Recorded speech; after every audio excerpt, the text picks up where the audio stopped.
ওরা দেখবেন ঘরের চতুর্দিক দিয়ে নায়িকাদের ছবি দিয়ে সাজায় রাখছে, ঘুমানোর আগে ওই নায়িকাদের ছবি দেখা নফল মনে করে। কথা কন, ওই নায়িকাদের ছবির দিকে তাকায় ঘুমানোর আগে আর বলে আহারে এরকম একটা বউ যদি পাইতাম কপালটা খুলে যেত। ঘুমের ঘরে দেখে ওই নায়িকার বুকের ওপর। কথা কন ঠিক?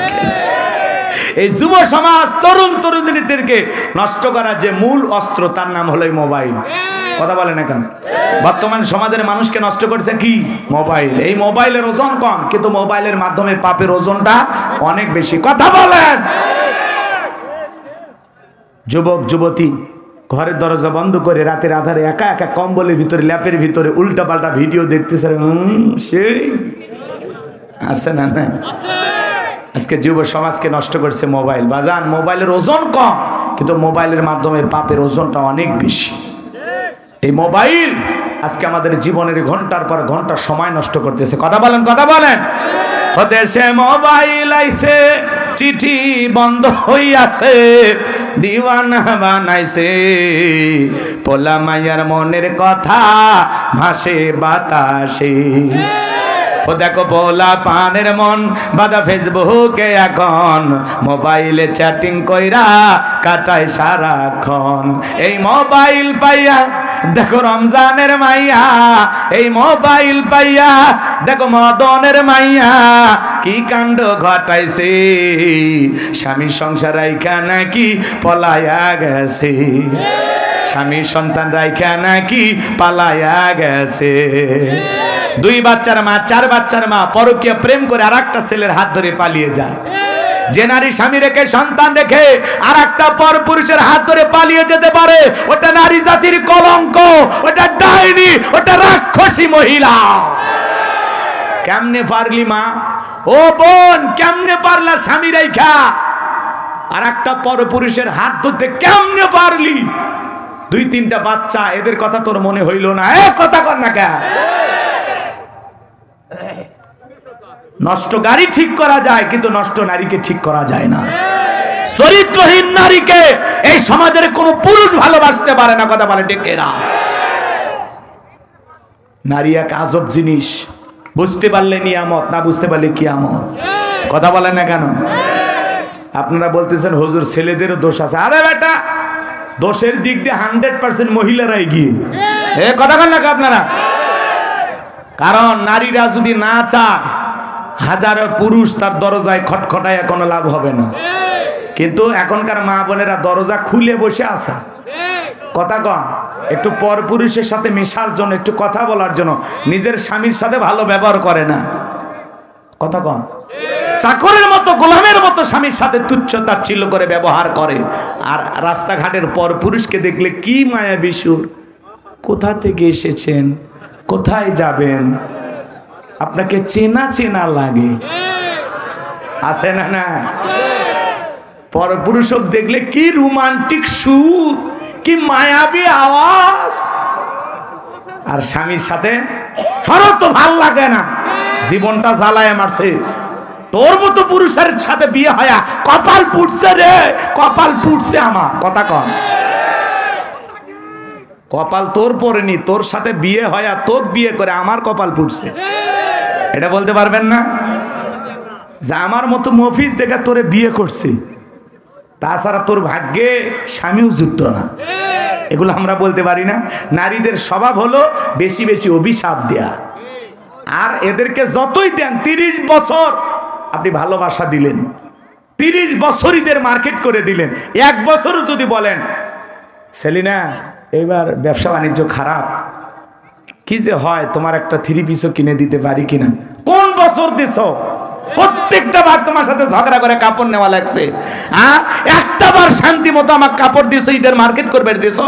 তোমার সাথে বিয়ে হয়া আমার কপাল পুড়ছে। আমার ছোট বোন কি শান্তিতে আছে, স্বামীর কাছে যখন যা চায় তাই দেয়, আর তুমি ঈদের আসার আগে আপনি তখন চুপ রে, কিস্তি তুলে হলে তো মার্কেট করে দেবো, চুপ। তোর কথা শুনে মনে হয় আমি ফাঁসি দিয়ে মর্ম। দেখেছেন না কত স্বামী আত্মহত্যা করে মারা যাচ্ছে, খালি বইয়ের কষ্টের কারণ। সেদিন এক মুয়াজ্জিম মসজিদে ইমামতি করে, বইয়ের জ্বালা যন্ত্রণা সহ্য করতে না পারে একটা মুয়াজ্জিম ইমামতি করে, সেই হুজুরে মরছে। যদিও এই পদ্ধতিটা ঠিক না, কথা বলেন না কেন? নিজের প্রতি জুলুম করা যাবে না, আত্মহত্যা করে মৃত্যুবরণ করা যাবে না। তাহলে তো নিজেকে জাহান্নামে নিয়ে গেলেন, কি দরকার? বউ ডিস্টার্ব করতেছে, 3টে কথা বলে দেন, 1 2 3, যা বাপের বাড়ি চলে যা, কথা কন না কেন? তাই বলে বাচ্চা কাচ্চা আছে এইভাবে ডিস্টার্ব করেন না, কারণ ওই বাচ্চাগুলোকে আবার দেখবে কে? কথা কি বুঝতে পারতেছেন? তাহলে এই পরকীয়ার অভিশাপে আমাদের সমাজটা পুরো শেষ হয়ে যাচ্ছে। হাজার হাজার নারী পুরুষ এখনো পরকীয়ার প্রেমে আসক্ত, কথা বলেন ঠিক কিনা? হাজার হাজার পরিবার আজকে নিঃস্ব হচ্ছে। করোনা ভাইরাসের সাথে বড় ভাইরাসের নাম এই পরকীয়া প্রেম। শুধু নারীদের দোষ দেব না, পুরুষেরও দোষ আছে। এই যুবক, তোমাকেই বলছি, তোমাদেরকে বলছি, তোমার স্ত্রীর সাথে যদি কেউ পরকীয়া প্রেম করে মাইনে নেবা? যারা কথা কয় না এরা মানে ভালোবাসা শেয়ার করবে।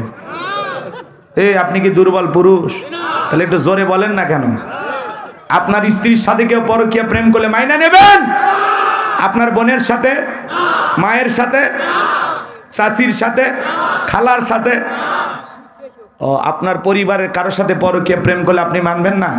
তাহলে আপনি যার সাথে পরকীয়া প্রেম করতেছেন সেটাও তো কারো না কারো স্ত্রী, কারো না কারো মেয়ে, কারো না কারো মা। এই বেলায় ওয়াজ গেল কই? তুমি কোন নারীর সাথে পরকীয়া প্রেম করতেছো, যেই ভাই তাকে বিবাহ করেছে সেই মুসলিম ভাইয়ের হক আপনি নষ্ট করতেছেন। তার স্ত্রীর দিকে কেন নজর দিচ্ছেন? এই কথা কন না কে? এত বড় বীরের সামনে তুমি কেমনে যাইবা? ও আলী তুমি বসে পারো। নবীজি দ্বিতীয়বার বললেন, আবার হযরত আলী দাঁড়িয়ে গেছেন। নবীজি তখন তৃতীয়বার বললেন, আবার হযরত আলী দাঁড়িয়ে গেছেন। নবী তখন 2টা হাত বাড়ায় বলে, আলী রে আয় আয় আমার বুকের ভিতরে আয়। এই কথা বলে হযরত আলীকে নবী বুকের সঙ্গে জড়ায় নিলেন। আর দেখে বলে, আলী এত বড় বীরের সামনে যাইবি, তোর জানি কি একটু মায়া দয়া লাগে না, একটু কি ভয় করে না? হযরত আলী ডেকে বলে, নবী আমার ভিতরের ঈমান বলতেছে ওই মক্কার মহাবীর আমর আপনার চেহারা দেখার আগে ওরে আমি জমিন থেকে বিদায় করে দেব। বলেন আল্লাহু আকবার। এই বাহার নবী ডেকে বলে, আলী খালি হাতে দোয়া করলে হবে না। ওসমান তোমার বাড়িতে কি তরবারি আছে? হযরত ওসমান ডেকে বলে, হ্যাঁ আমার বাড়িতে একটা তরবারি আছে 27 ইঞ্চি লম্বা। নবী ডেকে বলে, যাও তরবারি নিয়ে আসো। হযরত ওসমান তরবারি নিয়ে আসলেন। এখন তো তরবারির কথা শুনলে আমাদেরকে জঙ্গি বলে, কথা বলেন ঠিক কিনা? হযরত আলীর হাতে নবীজি তরবারি ধরায়া দিলেন। হযরত আলী তরবারি পায়ে মারছে দৌড়, দৌড়াইতে দৌড়াইতে দৌড়াইতে আমরের মুখোমুখি যখন হয়ে গেছে, এইবার হযরত আলীকে দেখা মাত্রই আমর ডেকে বলে, কি রে পিচ্চি আলী তুই কেন আমার সামনে? হযরত আলী বলতেছে, পিচ্চি না কি পরে বুঝাইতেছে, কোন আল্লাহু আকবার। কথায় আছে ছোট মরিচের ঝাল বেশি। বাড়িতে ঢুকছে চোর, বাড়িওয়ালা ল্যাংরা 2টা পা নাই, কিছু না পারুক খালি জবান দিয়ে যদি একবার আওয়াজ দেয়, কে রে, চোর থাকবি না, ভাগে দৌড় মারবি। একটা আওয়াজে অনেক কিছু ঘটে। মুসলমানেরা যদি আজও নারায়ে তাকবীর হুঙ্কার দিয়ে ময়দানে নামতে পারে, আল্লাহু আকবার স্লোগানকে হাতিয়ার বানাইতে পারে, বাতিলেরা লুঙ্গি পরার টাইম পাবে না। কথা বলেন ঠিক কিনা? এ তো মুসলমান শুতে গেছে। আল্লাহু আকবার, আল্লাহ শরীরই চলে না। লিল্লাহে তাকবীর। আওয়াজ হলো লিল্লাহে তাকবীর। কোন মতে হয়েছে? একটু সচেতন হন। নারায়ে তাকবীর, আল্লাহু আকবার হুঙ্কার শুনে বাতিলের থরথর করে কাঁপবে। আপনার আওয়াজে একটা দেশ জয় হয়ে যাবে। কথা কন না কেন? যুদ্ধ করা লাগবে না, জীবনও দেওয়া লাগবে না, খালি কণ্ঠ দেন, আওয়াজ দেন, আমরা মুসলমান রে। কি মনে করিস ধরি না দেখে একেবারে সিলে ফেলে দেব, সিলে ফেলে দেব, ভালো হয়ে যা, ছাড় দিছি। কথা কন না কেন? মুসলমান ধরে ধরে না, যেদিন ধরবে বাঘের থাবা ফেল। কথা কন ডেকে না, একেবারে কলজে পর্যন্ত সিলে ফেলবে। বেড়া কিছু কই না দেখেন না, সোজা হয়, ভালো হয়। কথা কন, রাগ করতেছেন মনে হয় আমার ভাইয়েরা। হযরত আলী এইবার তরবারি দিয়ে দাগ টানতেছেন আর একটা দোয়া পড়তেছেন। এই দোয়াটা যদি আপনারা পড়ে বাড়ির চতুর্দিকে ফু দিতে পারেন, বড় বড় দুর্ঘটনার হাত থেকে আল্লাহ আপনার ঘরকে হেফাজত করবেন। বলবো সেই দোয়া কি? শোনেন শোনেন, হযরত আলী এবার দোয়াটা পড়তেছেন আর দাগ টানতেছেন, এরকম দাগ টানা হয়ে গেল। তরবারটা উঁচু করে বলে, এই মক্কার মহাবীর আমর, তোর যদি সাহস থাকে দাগটা পার হয়ে নবীজির কাল্লা নিতে যা। এ আয় আয়, খেলা হবে, আয় আয়, দাগটা পার হ। আল্লাহু আকবার বলে। হযরত আলী যখন হুঙ্কার মারছে, আমর থরথর করে কাঁপা শুরু করছে। হযরত আলী আর আমর বাজা বাজা ভাব, পুরো ঘটনাটাই শুনবেন, কথা কানে শুনবেন। কারা কারা একটু হাত তোলেন তো দেখি, লিল্লাহি তাকবীর। হাত নামান আমার ভাইয়েরা, গভীর মনোযোগ দিয়ে কথাগুলো শুনবেন। আমি যে কথা বলতে চাচ্ছিলাম বাজান, পুরো পৃথিবীর ক্ষমতা আল্লাহ রাব্বুল আলামিন 4 জন মানুষকে দিয়েছিলেন। এর মধ্যে 2 জন ইমানদার আর 2 জন হলো কাফের। 2 জন ইমানদারের মধ্যে একজন হলো পয়গাম্বার, নাম হলো সুলাইমান। সুলাইমান আলাইহিস সালামকে আল্লাহ রাব্বুল আলামিন পুরো পৃথিবীর বাদশাহী দান করেছিলেন। আল্লাহর নবী সুলাইমান আলাইহিস সালামকে আল্লাহ তাআলা এমন রাজত্ব দান করেছিলেন বাজান, মানব দানব জিন ইনসান সকলে তার হুকুম মানতে বাধ্য ছিল। পিপিলিকার ভাষা পর্যন্ত বুঝত। আল্লাহ তাআলা তাকে একটা তক্তের সিংহাসন দান করেছিলেন, যেখানে ইচ্ছা তিনি বাতাসের সাহায্যে সিংহাসন সেখানেই তাকে ওড়ায় নিয়ে যাইতেন। বলুন আল্লাহু আকবার।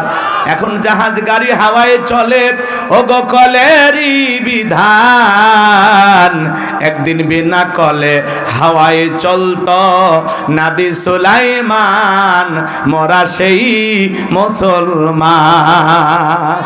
একটু জোরে বলেন না আল্লাহু আকবার।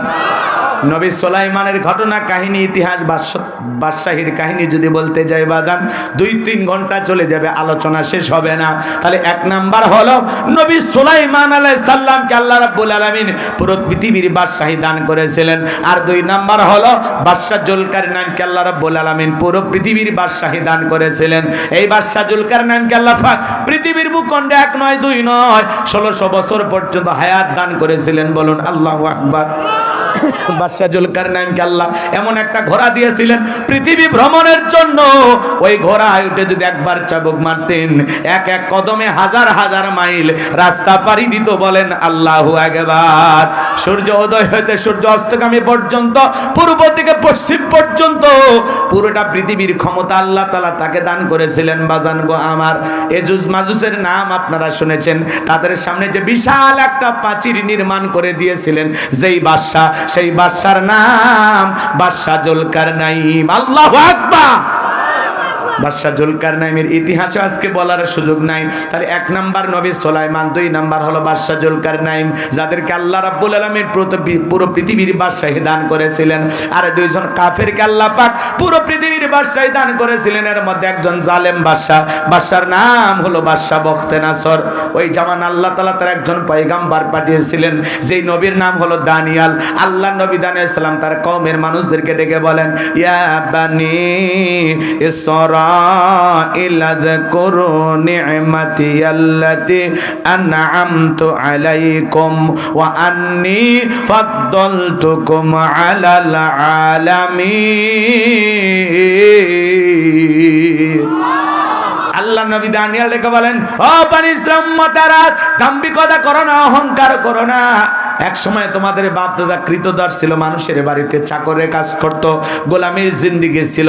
সেই গোলামীর জিন্দেগি থেকে আল্লাহ তোমাদেরকে মুক্ত করেছেন, স্বাধীনতা দিয়েছেন, অসংখ্য নিয়ামত আল্লাহ তাআলা তোমাদেরকে দিয়েছেন।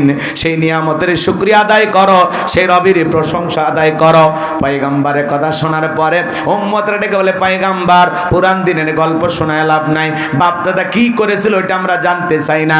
আমাদের তো কোনো কিছুর অভাব নাই, আমরা তো বেশ আরামে আছি, সুন্দরভাবে জীবন যাপন করতেছি।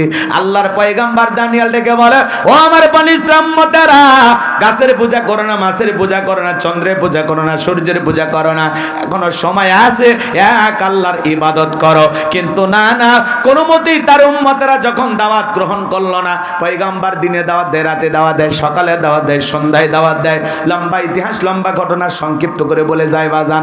কোনো মতে যখন কওমের মানুষেরা দাওয়াত গ্রহণ করলো না, বনি ইসরাঈল উম্মতেরা ছিল একটু ঠেটা টাইপের, এরা সহজে সব কথা বিশ্বাস করতো না, মানতো না, এরা ছিল খুব বেশি চালাক। আল্লাহর পয়গম্বর যখন পরিশেষে বলল, শোনো কোন কওমের মানুষ, কোন জাতির মানুষ যদি দাম্ভিকতা করে, অহংকার করে, আল্লাহ রাব্বুল আলামিন তখন ওই কওমের মানুষকে সাইজ করার জন্য দুই ধরনের আযাব আর গজব পাঠায়। এক নাম্বার হলো আসমান আর জমিনের আযাব গজব দিয়ে আল্লাহ তাদেরকে ধ্বংস করে দেয়, আর না হয় তাদের ভাগ্যে জালেম শাসক পাঠায়া দেয়। দেশের জনগণ হবে যেমন, দেশের নেতাও হবে তেমন। ভালো করে বোঝার চেষ্টা করবেন বাজান, সামনে গেলে মজা পাবেন। আমি যে কথা বলতে চাচ্ছিলাম, আল্লাহ রাব্বুল আলামিন তখন ওই বনি ইসরাইলের কওমের উপরে জালেম বাদশা বখতেনাসরকে পাঠায়া দিল। বাদশা বখতেনাসর ক্ষমতার চেয়ারে বসার পরে হাজার হাজার নিরপরাধ মানুষকে গ্রেফতার করতে লাগলেন। শুধু তাই নয়, আল্লাহর নবী দানিয়েল আলাইহিস সালাম সহ তার ৭০,০০০ উম্মতকে জেলখানায় বন্দী করলেন। আজও দেখবেন বাজার, আজও দেখবেন যারা নাইবে রাসূলের ভূমিকা পালন করে, কোরআন সুন্নাহর সঠিক দাওয়াত দেয়, মাঝে মাঝে তাদেরকেও জেলখানায় ঢোকানো হয়। নবীরা যদি জেলখানায় যায়, কথা কন না কেন? নবীদের চাইতে উত্তম মানুষ পৃথিবীতে আর কেউ আছে? নবী জেলখানা, আর আমার মতো ২-৪টা মৌলবী হুজুর যদি জেলখানায় যায়, সমস্যাটা কি? জেলখানায় গেলে আলেমদের সম্মান কমে না বাড়ে? এদেশের আলেমেরা জেলখানায় যায়, আর যারা আলেমদেরকে মহাব্বত করে ওরা যায় নামাজে আল্লাহর কাছে কাঁদে, নফল রোজা রেখে দোয়া করে। কথা বলে, এদেশের মানুষ আলেমদেরকে কলিজা দিয়ে মহাব্বত করে। এদেশের মানুষ আলেমদেরকে অনেক শ্রদ্ধা করে, ভক্তি করে, ভালোবাসে। কথা বলেন, ভালো বিছানাপত্র দেয় না, তারপরে মাটির উপরে বসে বসে হাজার হাজার মানুষ কোরআনের কথা শোনে। এক একজন বক্তার মাহফিলে হাজার হাজার লক্ষ লক্ষ মানুষের ঢল নামে। যারা সে সময় আলেমদেরকে জেলখানায় বন্দী করেছিল, রফিকুল ইসলাম মাদানী, আল্লামা মামুনুল হক মুফতি, আমির হামজা, অসংখ্য আলেমদেরকে, খালিদ সাইলি বললে আইয়ুবী হুজুর সহ, কোরআনের পাখি আল্লামা সাইদি হুজুর সহ যাদেরকে গ্রেফতার করে বন্দী করে রেখেছিলেন, তাদের সম্মান মর্যাদা কমেছে না বেড়েছে? হ্যাঁ, আগের চাইতে তাদের মাহফিলে লোক কমছে না বাড়ছে? শ্রোতা বাড়ে নাই? তার মানে কি? এই আকর্ষণ, কোরআনের আকর্ষণ। কথা বলেন ঠিক কিনা? রাগ করতেছেন আপনারা? এই জন্য ভাইরা আমার, হুজুরেরা যদি জেলখানায় যায় মন খারাপ করবেন না। চোর ডাকাত জেলখানায় গেলে মানুষ বলে ওরে ফাঁসি দেখ, মারুক, কিন্তু আলেমেরা জেলখানায় গেলে মানুষ আফসোস করে, কাঁদে আর দোয়া করে। কথা বলেন ঠিক কিনা? আমার ভাইয়েরা মন খারাপ করবেন না, কষ্ট মনের মধ্যে নেবেন না বাজান। আল্লাহর নবী দানিয়েল দেখে বলে, আমার উম্মতেরা, কই গেল তোমাদের ভালো থাকার দিন? কই গেল আনন্দ উল্লাস? কই গেল তোমাদের সুন্দর বিবিরা? কই গেল তোমাদের সুখে থাকার সেই দিনের গল্প? ডেকে বলে, পয়গাম্বার আর কষ্ট দেবেন না, আপনার কথা যা দিবালোকের মতো সত্য হবে, এত তাড়াতাড়ি ফলে যাবে, এটা আমরা বিশ্বাস করতে পারি নাই। ও পয়গাম্বার, যা করেছি ভুল করেছি, আজ থেকে কথা দিলাম আর গাছের পূজা করব না, সূর্যের পূজা করব না, চন্দ্রের পূজা করব না, এখন থেকে এক আল্লাহর গোলামি করব। আপনি যেভাবে বলবেন আমরা সেইভাবে আল্লাহর গোলামি করতে রাজি আছি।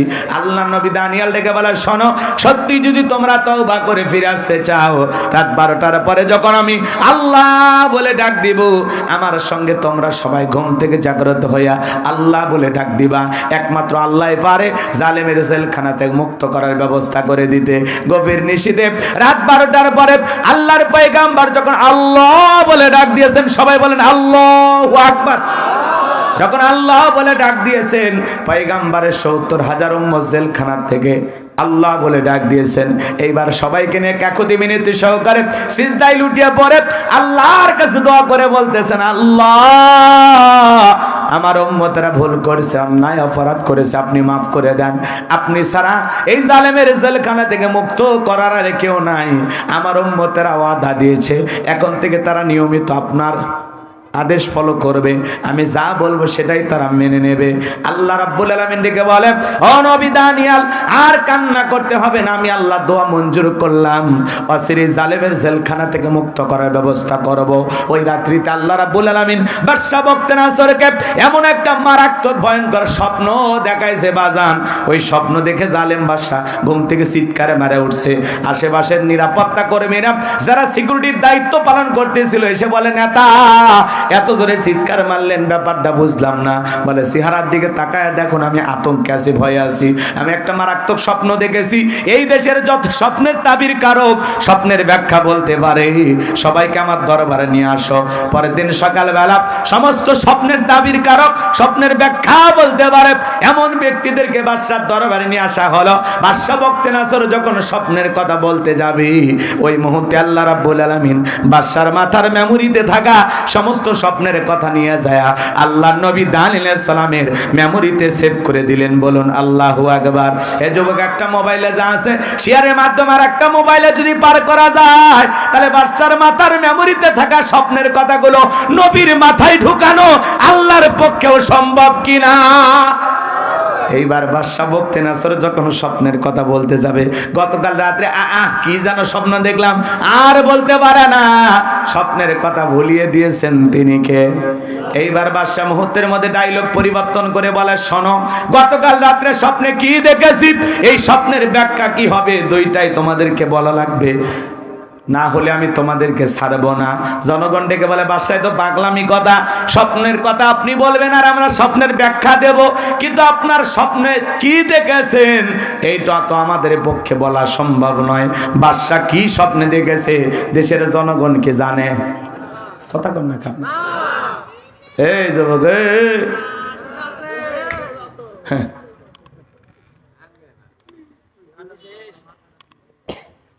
এতই অস্থির আপনারা।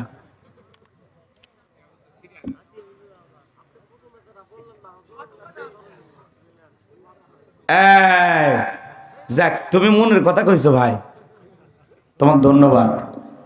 কারণ এত অস্থির লোক দিয়ে তো ওয়াজ হবি না। ওয়াজ শুনবে গেলে ধৈর্য নিয়ে আসা লাগবে। একটা আয়াতের কিছু ঘটনা কেবল বলতেছি, আর একটা আয়াত আছে না নাই? এত অস্থির হয়েছেন কেন? সময় মতো আমরা ছেড়ে দেবো, একেবারে ফজরের নামাজ পড়তে যেন কষ্ট হয় এমন তো করবো না, তার আগে আমরা ছেড়ে দেবো ইনশাআল্লাহ। একটা তাকবীর দেন, লিল্লাহি তাকবীর। শোনেন শোনেন, সামনে গেলে মজা আছে। আচ্ছা, বাদশা স্বপ্নে কি দেখেছে দেশের মানুষ জানে? আরে ভাই, বাদশার কথা বাদ দেন, আপনার স্বামী স্ত্রী এক খাটে ঘুমান না আলাদা ঘুমান? বলে হুজুর গরিব হতে পারি, রিক্সা ভ্যান চালায়, মাঠে কাজ করিস, কোনো সমস্যা নেই, আলু ভর্তা দিয়ে ভাত খায়, কিন্তু রাতের বেলায় বউকে কোলে নিয়ে ঘুমায়, কথা ঢেকে না। গরিবের ঘরে টাকা নাই, সম্পদ নাই, দামি খাট নাই, দামি বিছানা নাই, কিন্তু ভালোবাসা আছে না? না, হ্যাঁ, গরিবের বউ শান্তিতে আছে, কিন্তু ধনী টাকাওয়ালা সম্পদওয়ালা বউ এক খাটে ঘুমায়, স্বামী আলাদা খাটে ঘুমায়, একে অপরের সাথে দাও করেলে সম্পর্ক মেলে না, কথা কন ঠিক না? রাগ করতেছেন? শোনেন, আপনার স্ত্রীর স্বপ্নে আপনাকে বাদ দিয়ে আর একটা ছেলের হাত ধরে নৌকা দানা পার্কে যদি ঘোরে, কি করবেন? কিছু করার নাই, বাটাম ফাটাবেন, মারি হেল দিবেন। মারার দরকার নাই, মার্ডার হবে, কথা কয় না কে? মারার দরকার নাই, মার্ডার হবে। আর মার্ডার হলে কি হবে? থানায় মামলা হবে, জেলে যাওয়া লাগবে। অত দূর যাবেন কে? পাগলির জন্য জেলখানা যাওয়া লাগবে, কথা কন না কে আপনারা? এই জন্য শোনেন, আপনার বউ স্বপ্নে আর একটা ছেলের সাথে পার্কে ঘুরতেছে, কিন্তু আপনি তো টের পান না, ওটা তো স্বপ্নের ঘটনা। বউ কি স্বপ্নে দেখে আপনি তো জানেন না।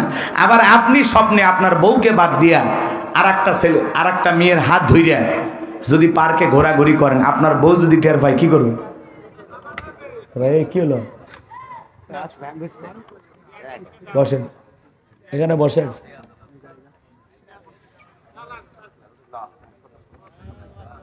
কষ্ট হচ্ছে? শোনেন, আমি আগেই বলছি, মঞ্চে যারা থাকবেন ওটা বসা করবেন না, একটু ধৈর্য নিয়ে থাকবেন, তাতে আমার জন্য ভালো হয়। আমার ভাইয়েরা গভীর মনোযোগ দিয়ে কথাগুলো শুনে যান। আপনি স্বপ্নে আপনার বউকে বাদ দিয়ে আর একটা মেয়ে কেনে ঘুরতেছেন, আপনার বউ যদি টের পাইতো, ঝাঁটা দিয়ে পিটায় খাট থেকে নামায় দিত, কথা বলেন ঠিক কিনা? কিন্তু স্বামী কি স্বপ্নে দেখে বউ জানে না, বউ কি স্বপ্নে দেখে স্বামী জানে না। মাঝে মাঝে স্বপ্নে দেখেন সাপ তাড়া করছে, ঘুমোর থেকে ওটা কি সাপ খুঁজে পাওয়া যায়? মাঝে মাঝে স্বপ্নে দেখেন বাড়ি ঘরে আগুন লাগছে, পুরে সব ছাই হয়ে গেছে। বলেন তো বাজান,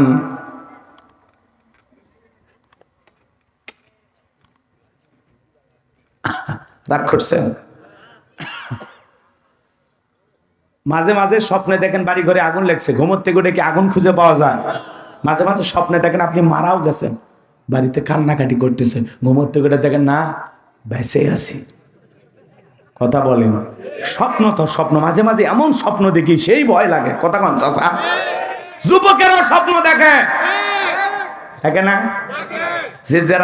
যে সমস্ত যুবকেরা অবিবাহিত এখনো বিয়ে করেনি, ওরা দেখবেন ঘরের চতুর্দিক দিয়ে নায়িকাদের ছবি দিয়ে সাজায় রাখছে। ঘুমানোর আগে ওই নায়িকাদের ছবি দেখা নফল মনে করে। কথা কন?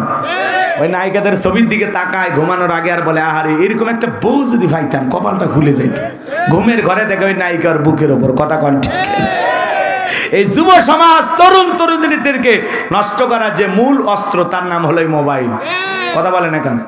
বর্তমান সমাজের মানুষকে নষ্ট করছে কি? মোবাইল। এই মোবাইলের ওজন কম, কিন্তু মোবাইলের মাধ্যমে পাপের ওজনটা অনেক বেশি। কথা বলেন। যুবক যুবতী ঘরের দরজা বন্ধ করে রাতের আধারে একা একা কম্বলের ভিতরে ল্যাপের ভিতরে উল্টা পাল্টা ভিডিও দেখতেছে।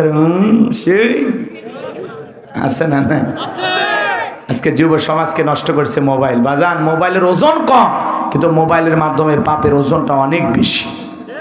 এই মোবাইল আজকে আমাদের জীবনের ঘন্টার পর ঘন্টা সময় নষ্ট করতেছে। কথা বলেন, কথা বলেন।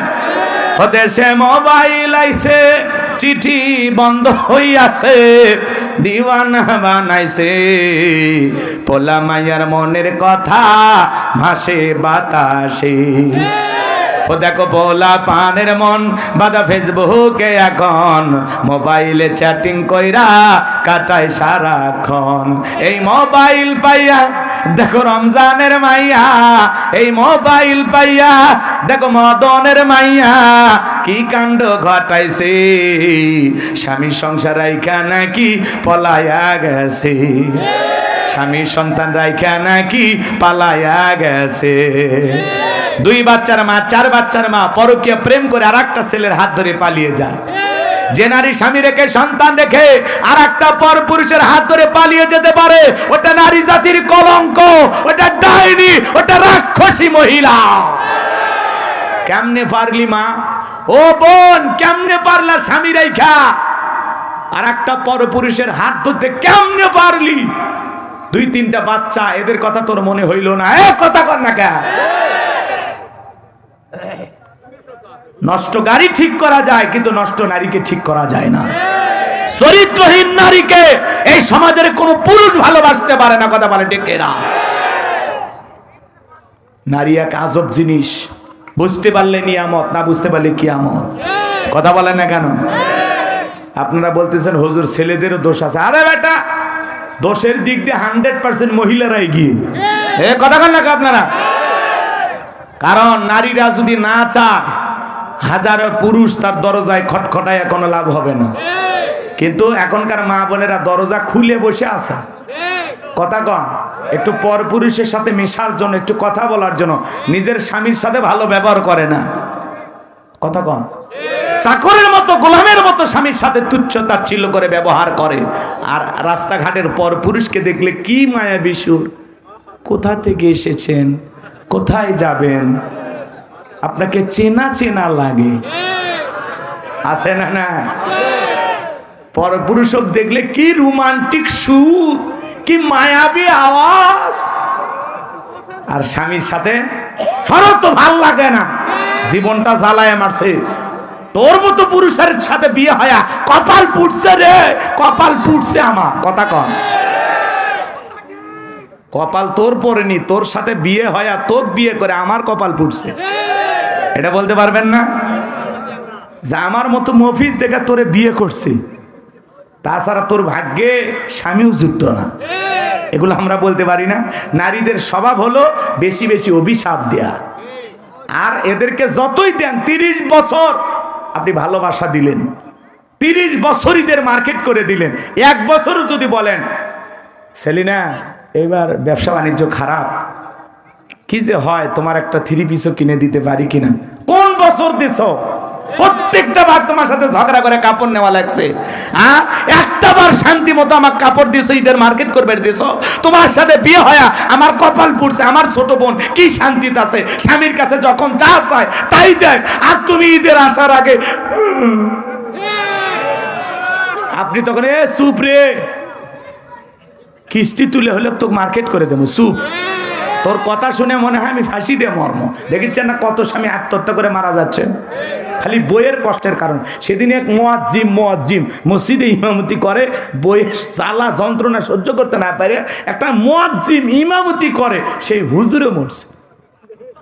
যদিও এই পদ্ধতিটা ঠিক না, কথা বলেন না কেন? নিজের প্রতি জুলুম করা যাবে না, আত্মহত্যা করে মৃত্যুবরণ করা যাবে না।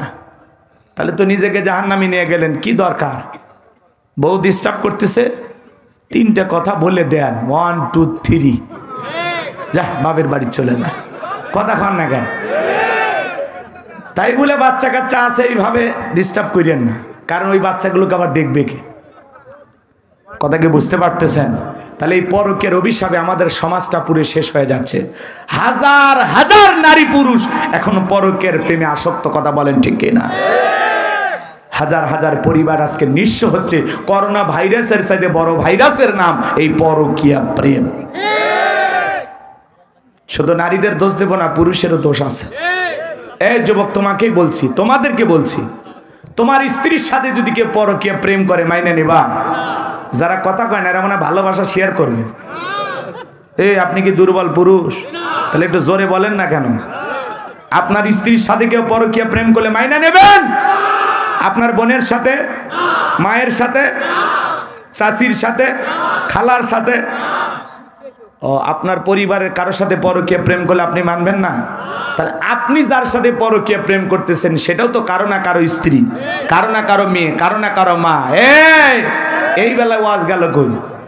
তুমি কোন নারীর সাথে পরকীয়া প্রেম করতেছো, যেই ভাই তাকে বিবাহ করেছে সেই মুসলিম ভাইয়ের হক আপনি নষ্ট করতেছেন। তার স্ত্রীর দিকে কেন নজর দিচ্ছেন? এই কথা কন না কে? সমাজে এগুলো আছে না নাই বাজান? আল্লাহ আমাদের যুবক যুবতীদেরকে এই পরকীয়ার অভিশাপ